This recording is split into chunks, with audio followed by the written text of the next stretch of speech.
اتنے چھوٹے دل اور چھوٹے دماغ اور اتنی چھوٹی سطح پر کیوں آ گئی ہے؟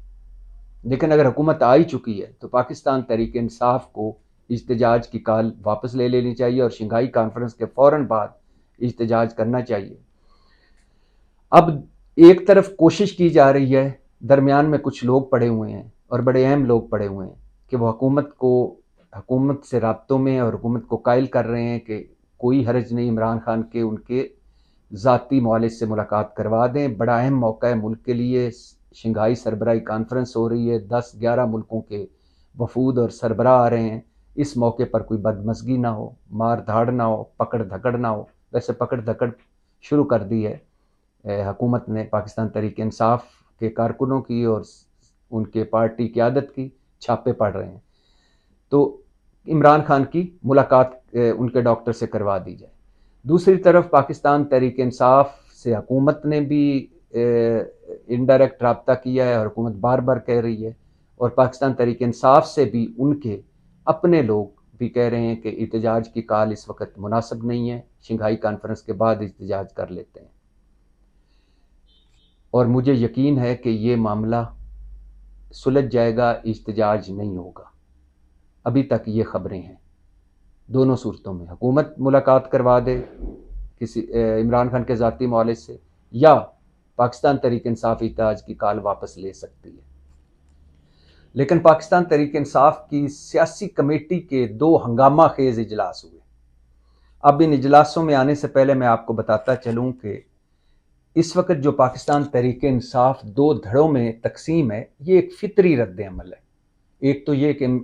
عمران خان 3 اکتوبر سے لے کر اب تک ان کی رسائی نہیں ہے ان پارٹی قیادت تک، وکلا تک، ان کے ذاتی معالج تک، تو یہ رد عمل بھی ہے۔ دوسرا جو ان پہ ظلم و ستم ہوئے ہیں وہ رد عمل بھی ہے۔ لیکن کچھ اور چیزیں بھی ہیں، جیسے جو ہی پاکستان تحریک انصاف پر مشکل وقت آیا تو پاکستان تحریک انصاف 3 حصوں میں تقسیم ہو گئی، اور جب 3 حصوں میں تقسیم ہوئی تو پھر پارٹی میں کچھ وکلا آ گئے اور کچھ نئے لوگ آ گئے، لہٰذا پارٹی کے اندر پرانے چلے گئے، نئے لوگ آ گئے، پھر پارٹی کے اندر گروپ بندی ہوئی، باہمی لڑائیاں ہوئیں، اور پھر پارٹی کا جو لوگ ہیں وہ ایک دوسرے کو مشکوک سمجھتے ہیں، اور پھر پارٹی میں رانگ نمبرز بھی گھسا دیے گئے، باقاعدہ منصوبہ بندی سے بروٹس بھی گھسا دیے گئے تاکہ پارٹی کو کمزور کیا جائے۔ پھر پارٹی پر 3 سال سے جو مسلسل ظلم و ستم ہو رہا ہے وہ بھی آپ کے سامنے ہے۔ پھر پارٹی کے غلط فیصلے بھی ہیں، ناقص حکمت عملی بھی ہے، پارٹی کا مسلسل احتجاج میں رہنا بھی ہے، اور اب جو نئی کوششیں ہو رہی ہیں کہ پاکستان تحریک انصاف کو الطاف حسین والی MQM بنایا جائے، اور پاکستان تحریک انصاف پر پابندی لگانے کی خواہشیں، پاکستان تحریک انصاف کو مائنس عمران خان کرنے کی خواہشیں، پاکستان تحریک انصاف کو ایک منصوبہ بندی سے آپس میں لڑانے کی خواہشیں، اور ان تمام چیزوں کے ہوتے ہوئے عمران خان کا جیل میں ہونا اور عمران خان سے ساری پارٹی کا رابطہ نہ ہونا، 25% پارٹی کا عمران خان سے رابطہ ہونا، 75% کا رابطہ نہ ہونا، 25% جو پارٹی ہے اس کا جو عمران خان کی ہدایات لے کر باہر آنا، اور 75% کا گاہے بگاہے یہ کہنا کہ جو کچھ عمران خان ہدایات دیتے ہیں یہ اس میں اپنی من مرضی کی چیزیں بھی شامل کر لیتے ہیں۔ تو یہ سارا ایک پچھلے 3 سال سے جو ایپیسوڈ ہے، اس کے بعد جو آج 2 دھڑوں میں تقسیم ہے، یہ ایک فطری رد عمل ہے۔ 2 سیاسی کمیٹیوں کے اجلاس ہوئے پاکستان تحریک انصاف میں، اور 15 اکتوبر کی کال جو تھی وہی ظاہر موضوع تھا، عمران خان سے رسائی اور 15 اکتوبر کی کال۔ ایک دھڑا کہہ رہا ہے کہ شنگھائی کانفرنس کے بعد احتجاج کیا جائے، دوسرا دھڑا کہہ رہا ہے کہ عمران خان سے اگر رسائی نہیں ہوتی کسی کی تو ہم احتجاج کریں گے۔ جو احتجاج کے مخالفین ہیں ان میں بیرسٹر گور ہیں، گور خان ہیں، علی محمد خان ہیں، علی امین گنڈا پور ہیں، اسد قیصر ہیں، رؤف حسن وغیرہ وغیرہ، اور جو احتجاج کے حق میں ہیں ان میں مراد سعید ہیں، حماد اظہر ہیں، شہباز گل ہیں، شیخ وقاص اکرم ہیں، خالد خورشید ہیں، حافظ فرت ہیں۔ اب مزے کی بات ہے جو احتجاج کے حق والے ہیں ان میں مراد سعید نے رپوش ہیں اور کسی احتجاج میں حصہ نہیں لیا، حماد اظہر رپوش ہیں اور کسی احتجاج میں انہوں نے حصہ نہیں لیا، شہباز گل امریکہ میں ہیں، شیخ وقاص اکرم نے بھی ابھی باقاعدہ طور پر احتجاج میں حصہ نہیں لیا، خالد خورشید جو GB کے سابق وزیر اعلیٰ ہیں وہ احتجاج میں حصہ لیتے رہے, حافظ فرد بھی گائے بگائے احتجاج میں حصہ لیتے رہے. لیکن ان ساروں پر اگر کسی نے احتجاج میں حصہ لیا یا نہیں لیا, ان پر 20 مقدمات ہیں. لہٰذا پاکستان تحریک انصاف کی سیاسی کمیٹی میں جیسے توقع تھی ویسے تلخ کلامی بھی ہوئی, محسن نقوی کے ساتھ بیٹھنے کے تانے بھی دیے گئے, کارکنوں کو چھوڑ جانے کے تانے بھی دیے گئے, موقع پر میدان میں نہ اترنے کے تانے بھی دیے گئے, وکٹ کے دونوں طرف کھیلنے کے تانے بھی دیے گئے, میچ فکس کر کے کھیلنے کے تانے بھی دیے گئے, عمران خان کے نظریے سے ہٹنے کے تانے بھی دیے گئے, عمران خان کو اکیلا چھوڑنے کے تانے بھی دیے گئے, اور یہ تانے ایک دوسرے کو آمنے سامنے دیے گئے. تو تلخی ہوئی لیکن کوئی حتمی فیصلہ نہیں ہوا. ہاں, جو احتجاج کے حق میں ہیں ابھی تک ان کی جیت نظر آتی ہے. لیکن جیسے میں نے کہا ہے کہ جو رابطے ہو رہے ہیں کہ عمران خان تک رسائی مل جائے یا پاکستان تحریک انصاف کال واپس لے لے, امید ہے کہ ان دونوں میں سے ایک کام ہو جائے گا. مگر پاکستان تحریک انصاف احتجاج پر 15 اکتوبر کے احتجاج پر اکٹھی نہیں ہے. اس میں یہ بھی بات ہوئی کہ فنڈز کی کمی بھی ہے, اس میں یہ بات بھی ہوئی کہ اگر احتجاج کریں گے تو اور مشکلات آئیں گی, اور پرچے اور گرفتاریاں اور چھاپے, اور عمران خان کے لیے اور مشکل ہوگی. تو بہت ساری باتیں ہوئیں, اور پاکستان تحریک انصاف کا اب تیسرا جو سیاسی کمیٹی کا اجلاس ہے وہ بھی اس وقت جب میں بات کر رہا ہوں اس وقت بھی ایک اجلاس ہو رہا ہے آن لائن, لیکن ایک تیسرا اجلاس ہوگا اور اس اجلاس تک چیزیں واضح ہو جائیں گی. تو پاکستان تحریک انصاف 2 دھڑوں میں تقسیم ہے, احتجاج کرنے یا احتجاج نہ کرنے پر. اور دوسری طرف رابطے یہ بھی ہو رہے ہیں کہ عمران خان تک ڈاکٹر کی رسائی دے دی جائے, اور رابطے یہ بھی ہو رہے ہیں کہ پاکستان تحریک انصاف اس اہم موقع پر احتجاج کی کال واپس لے لے, بعد میں احتجاج کر لے. اور جب احتجاج کی بات ہو تو احتجاج کرتے ہوئے جو ڈی چوک پہ آخری احتجاج تھا, اس احتجاج کے دوران عظمیٰ خان اور علیمہ خان اس احتجاج میں شریک تھیں اور پیدل جا رہی تھیں. ان کے ہاتھ میں کچھ بھی نہیں تھا. ان کو پولیس نے پکڑا اور پھر ان پر دہشت گردی کے پرچے کر دیے, اور پھر دہشت گردی کے پرچے کر کے 30 گھنٹے تک ان کو عدالت میں پیش نہیں کیا گیا. اور پھر 30 گھنٹوں کے بعد عدالت میں پیش جب کیا گیا تو پولیس نے, اسلام آباد کی پولیس نے اور حکومت نے یہ مضحکہ خیز موقف اپنایا کہ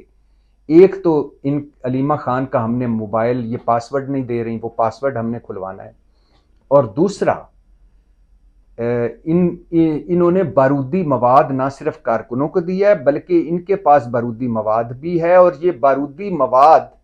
سے سپریم کورٹ اور پارلیمنٹ کو اڑانا چاہتی تھی علیمہ خان اور عظمیٰ خان. یعنی پہلی بات تو یہ ہے کہ 2 نہتی خواتین, ان کو پکڑ کر دہشت گردی کے پرچے دینا. دفعہ 144 کی خلاف ورزی کا پرچہ ہو سکتا تھا, وہ دے دیتے. پھر 30 گھنٹوں کے بعد پیش کرنا, پھر 1 دن کا ریمانڈ, 1 دن کا ریمانڈ, 2 دن کا ریمانڈ, 2 دن کا ریمانڈ, اور پھر اس پہ سب سے زیادہ جو ہوا وہ یہ ہوا کہ ان کو جب ریمانڈ کی استدعا مسترد کی ابوالاسناد ذوالقرنین دہشت گردی کے جج نے, تو ان کو اڈیالہ جیل قانون کے مطابق لے جانا چاہیے تھا, مگر ان کو جیلم جیل پہنچا دیا گیا. اور پتہ ہے کہ کیا موقف اپنایا کہ جیلم جیل میں تو 2100 قیدیوں کی یا 2300 قیدیوں کی گنجائش ہے, اور وہاں 8000 قیدی موجود ہیں, وہاں جگہ نہیں ہے. اب آپ کو مزے کی بات بتاؤں, جو اسی ڈی چوک پہ کئی لوگ پکڑے گئے وہ بھی اڈیالہ جیل میں ان کو پہنچایا گیا ہے. اور جب بشرا بی بی کو گرفتار کیا گیا تھا تو ان کو بنی گالہ شفٹ کر دیا گیا تھا, اور حکومت نے جب بشرا نے اسلام آباد ہائی کورٹ میں یہ درخواست دائر کی کہ مجھے بنی گالہ نہ رکھا جائے سب جیل میں, مجھے اڈیالہ جیل شفٹ کیا جائے, تو حکومت نے اس وقت بھی یہی موقف اپنایا تھا کہ اڈیالہ جیل میں جگہ نہیں ہے. جس پر اسلام آباد ہائی کورٹ کے جج صاحب نے ان کو کہا کہ ذرا بتائیں کتنے لوگ ہیں اور کتنے لوگوں کی گنجائش ہے, اور کتنے لوگ ابھی آپ نے نئے اڈیالہ جیل میں ان کو اڈیالہ جیل میں لائیں اور قید کیا. تو اس میں مضحکہ خیز یہ صورتحال سامنے آئی کہ بشرا بی بی کی گرفتاری سے لے کر اسلام آباد ہائی کورٹ کی سماعت کے دوران بھی کئی خواتین، کوئی غالباً 12 خواتین تھیں اور کئی قیدی تھے جن کو اڈیالہ جیل میں شفٹ کیا گیا. تو جج صاحب نے پوچھا کہ آپ ایک بشرا کو تو جیل میں نہیں رکھ سکتے، لیکن ان بشرا کی گرفتاری کے بعد 12 خواتین اور کئی قیدیوں کو آپ نے اڈیالہ جیل میں رکھا ہے، تو ان کو کیوں رکھا ہے؟ تو اس پر کوئی جواب نہیں تھا اڈیالہ جیل کے پاس، اڈیالہ جیل کے حکام کے پاس. لہٰذا پھر ان کو مجبوراً بشرا بی بی کو اڈیالہ جیل شفٹ کرنا پڑا. تو دو بہنوں کو، عمران خان کی دو بہنوں کو اڈیالہ جیل میں رکھنے کی جگہ نہیں ہے اور ان کو جیلم جیل بھجوا دیا گیا. کیوں بھجوایا آپ کو پتہ ہے؟ سفر لمبا، پولیس کی گاڑی، اور اڈیالہ جیل سے راول پنڈی اور اسلام آباد سے دور جیلم، یہ بھی ایک طرح کا ٹارچر ہوتا ہے ذہنی کسی قیدی پر، کہ اس کو ایسے شہر میں جیل میں شفٹ کر دیا جائے جہاں اس کوئی توقع ہی نہ وہ کر رہا ہو. اکثر قیدیوں کو پرانے زمانوں میں جو راول پنڈی سے پکڑے جاتے تھے، کسی کو میاں والی جیل، کسی کو بہاولپور جیل، کسی کو مچھ جیل، تو کسی کو کالا پانی جیل، تو یہ کیا ہوتا تھا؟ یہ ذہنی ٹارچر دینا یا اس کو زیادہ سزا دینا. اس معاملے میں بھی یہی نظر آ رہا ہے. اور